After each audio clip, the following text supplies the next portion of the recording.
बोलिए शनिदेव महाराज की जय। शनिदेव के न्याय की कथा। अहंकार का अंत।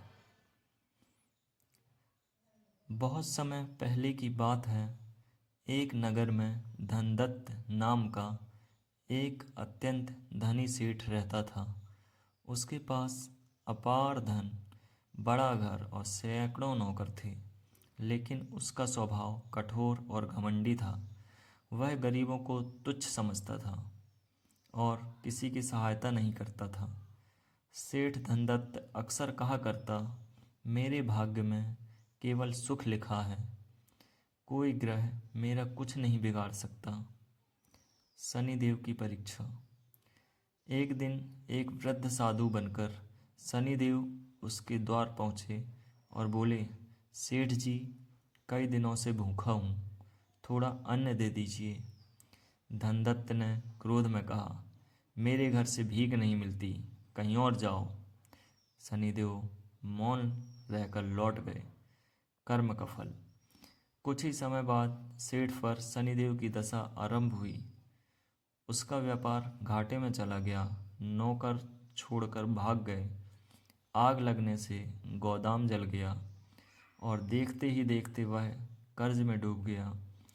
अंत में वही सेठ जो कभी दान से मुंह मोड़ता था, स्वयं भूखा प्यासा भटकने लगा। पश्चाताप और न्याय। एक दिन वह एक मंदिर के बाहर बैठा रो रहा था।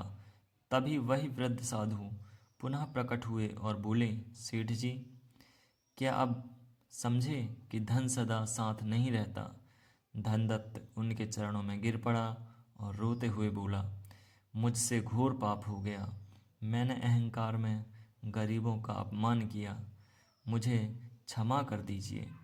तभी साधु ने अपना वास्तविक रूप दिखाया। वे स्वयं शनिदेव थे। शनिदेव ने कहा, मैं दंड नहीं देता, मैं न्याय करता हूँ। जो जैसा करता है वैसा ही पाता है। न्याय का फल।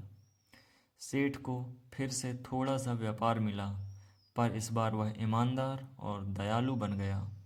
धीरे धीरे उसका जीवन सुधर गया, लेकिन अहंकार कभी लौटकर नहीं आया। इस कथा से हमें क्या शिक्षा मिलती है? शनिदेव अंधा दंड नहीं, सटीक न्याय करते हैं। अहंकार और निर्दयता का अंत निश्चित है। दया, सेवा और सत्य से शनिदेव भी प्रसन्न होते हैं। शनिदेव की अदालत में देर है पर अंधेर नहीं। न्याय के देवता शनिदेव महाराज की जय। बोलिए शनि सिग्नापुर महाराज की जय।